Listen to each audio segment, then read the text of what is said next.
सिद्धि की शादी के बाद वो ससुराल चली जाती है। पीछे रह जाती है भाभी रानी। सिद्धि के ससुराल जाते ही भाभी कहती है, अरे वाह जी वाह, सारे कपड़े मेरे। हाय रे पैंट, अरे वाह वाह, मजा आ जाएगा। अरे ये सिद्धि की अलमारी के सामने खड़े होकर क्या बड़बड़ा रही है? जा जाकर देख मेहमानों को विदाई की मिठाई मिली कि नहीं। अब हाँ माँ जी, क्यों नहीं, लेकिन पहले कपड़े तो बदल लूं।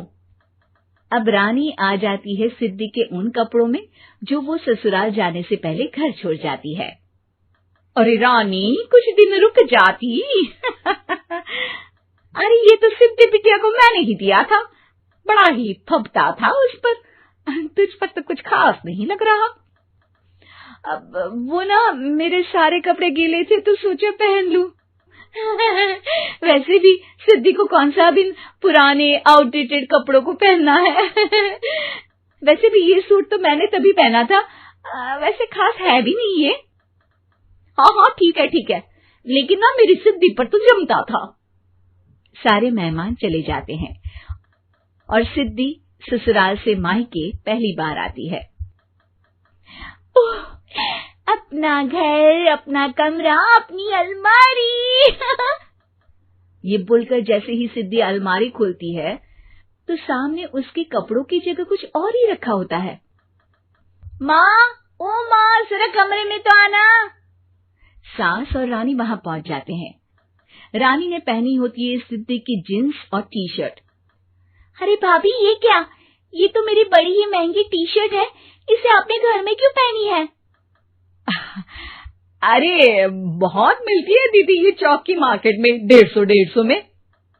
ओ भाभी प्लीज, ये एरोपोस्टल है, 2000 की एक टी शर्ट। ओहो, 2000 में तो दीदी 4 साड़ी आ जाए। अब क्या बोलूं? भाभी, ये मेरी अलमारी में छोटू के कपड़े, तो मेरे कपड़े कहाँ हैं? मेरी अलमारी में? अब दीदी आपको कौन से पुराने कपड़े पहनने थे? माना भाभी, लेकिन मैं जब घर आती तो यही सब पहनती ना। अरे तुम तो बड़ी कंजूस हो दीदी। खैर, वक्त आता है जब सिद्धि ससुराल के लिए रवाना हो रही होती है। अरे रानी, अंदर से सिद्धि का गिफ्ट ले आ, लड़की पहली बार ससुराल से मायके आई है। रानी अंदर जाती है और एक सिंपल सी साड़ी लेकर बाहर आ जाती है। ये लीजिए माँ जी। सास बेटी को गिफ्ट देकर ससुराल भेजती है। अगले दिन रानी एक सुंदर सी साड़ी पहनकर सामने आती है।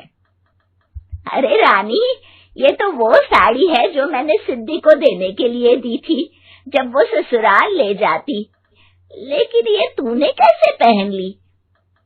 अरे माँ जी, ये साड़ी तो मुझे बहुत पहले से ही पसंद थी, लेकिन चिंता ना करिए, मैंने सिद्धि के लिए भी अच्छी सी साड़ी दी है। हाँ। तभी सिद्धि का फोन आता है। क्या माँ, कुछ अच्छा तो दिया होता ससुराल ले जाने के लिए। अरे पहले दिखा दिया होता। ये चमकते हुए पैकेट में नौकरानी वाली साड़ी मत दिया करो माँ। अरे बेटे, वो तेरी भाभी ने ना गलती से उससे पैकेट बदल गया। हाँ, मैं कल ही तेरे भाई के हाथ से तेरा वाला पैकेट भेज दूंगी। अरे रहने दो माँ, आई एम श्योर भाभी ने अभी वही साड़ी पहनी होगी जो तुमने मेरे लिए रखी थी। तुम तो समझ नहीं पाई उनको। खैर छोड़ो, मैं ज्यादा बोलती अच्छी नहीं लगती, रहने दो, आपको उन्हीं के साथ रहना है, फिर बात करेंगे। सास को रानी पर गुस्सा आ जाता है। वो उसके कमरे में जाती है जहाँ वो शादी का एल्बम देख रही होती है। रानी, मार्केट जाकर एक ऐसी ही साड़ी लेकर आ, कल प्रतीक जाकर सिद्धि के घर दे आएगा।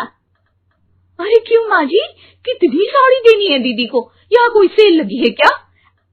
अरे चुप कर, मेरे बेटी के हिस्से की साड़ी खुद पहन ली, अब ज्यादा ज्ञान बांट रही है। एक दिन सिद्धि का फोन आता है। माँ, मेरी सास ने आज सबको खाने पर बुलाया है। सारे लोग सिद्धि के ससुराल पहुँचते हैं। खाना खाकर वो लोग निकल रहे होते हैं कि सिद्धि की सास सभी को गिफ्ट देती है। अरे बहन जी, बेटी के घर का खाना खा लिया, यही बहुत है जो आप ऊपर से गिफ्ट भी दे रही है। अरे बहन जी, आप भी कहाँ इन बातों पर विश्वास कर रही हैं। सास सभी को गिफ्ट देती है, लेकिन रानी को जो साड़ी देती है वो अजीब सी हरे रंग की लाल रंग के बड़ी छाप वाली होती है। अरे छी छी, ये कौन पहनेगा? सासू माँ को तो जरी वाली इतनी सुंदर और मेरे लिए ये नौकरानी वाली। अरे भाभी, दरअसल मैं जब भी घर आती थी आप वापसी में ऐसी ही साड़ी देती थी ना, तो माँ ने सोचा कि आपको आपकी पसंद की ही साड़ी क्यों ना दी जाए। बेचारी रानी, बोलती भी तो क्या। सिद्धि और सास रानी का चेहरा देखकर हंसने लगती है, तो रानी समझ जाती है कि अपने ही बिछाए जाल में वो फंस चुकी है।